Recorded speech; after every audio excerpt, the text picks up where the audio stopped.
Bueno, pues vamos a hacer un ejemplo numérico de la resolución de un circuito en paralelo. Pues ahí tenéis a dos pilas AA que nos hacen 3 voltios entre las dos, con dos resistencias, una de 560 y otra de 470. Podéis comprobar los colores y ver que es así. Y vamos a calcular la resistencia equivalente. Aquí tenéis que ser cuidadosos porque es muy fácil que os equivoquéis. Entonces, esta es la fórmula original. Sustituimos los valores, ¿sí? 560, 470.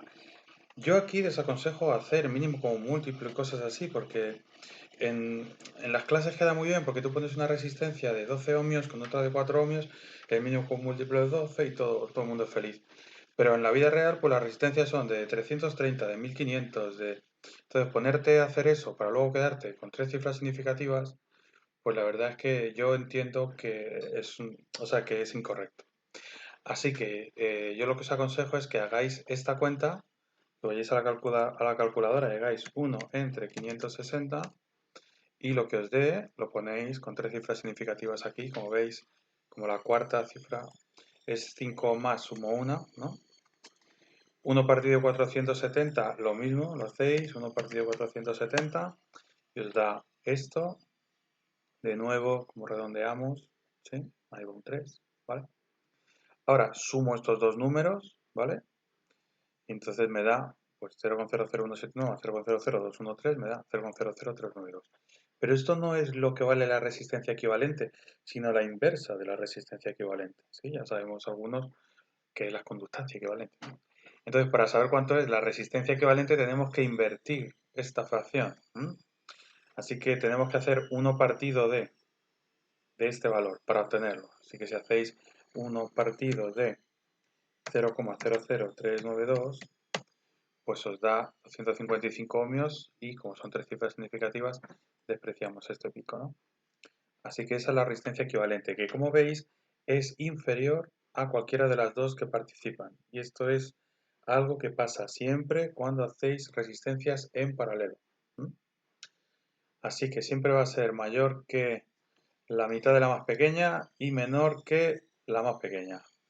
Y esto lo hablamos en un vídeo de curiosidades, lo comentamos, ¿vale?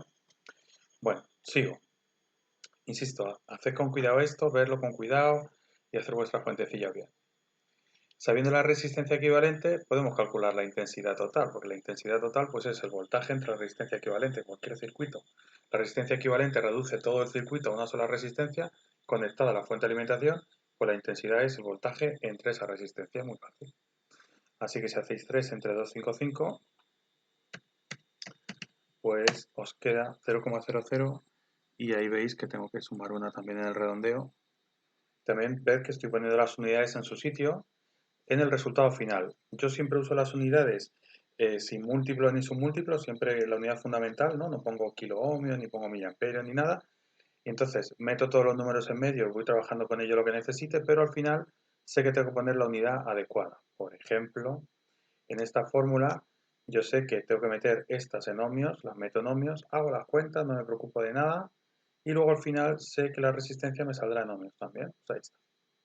Si ya tenemos la resistencia equivalente, ya tenemos la intensidad total, si tenéis la ficha a mano que dijimos de cómo había que calcular las cosas, ahora nos toca deducir más que calcular cuáles son los voltajes en cada una de las dos resistencias.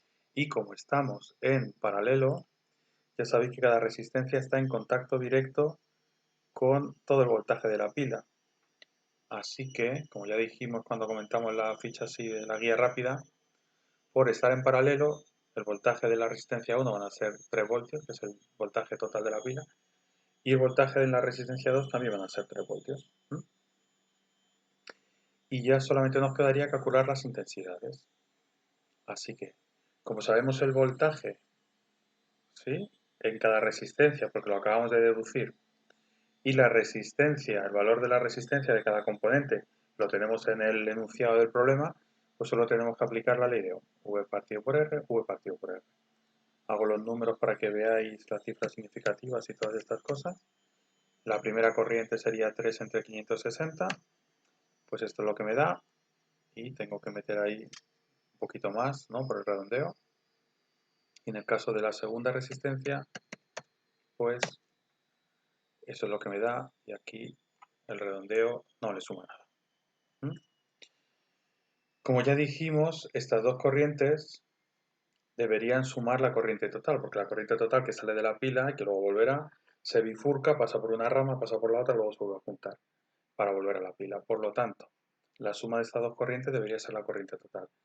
0,00536 más 0,00638, eso debería ser la corriente total. Tres cifras significativas, la corriente total debería coincidir con 0,0117.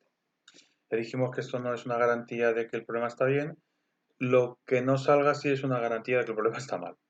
Vamos a buscar cuánto nos salió la corriente total y veréis que tenemos una discrepancia. ¿Vale?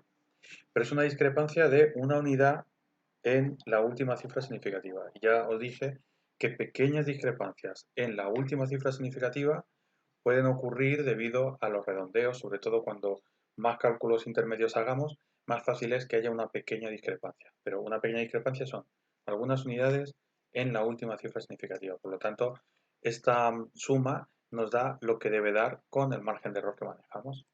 Y con esto habría terminado la resolución de este circuito. ¿Vale? Hasta luego.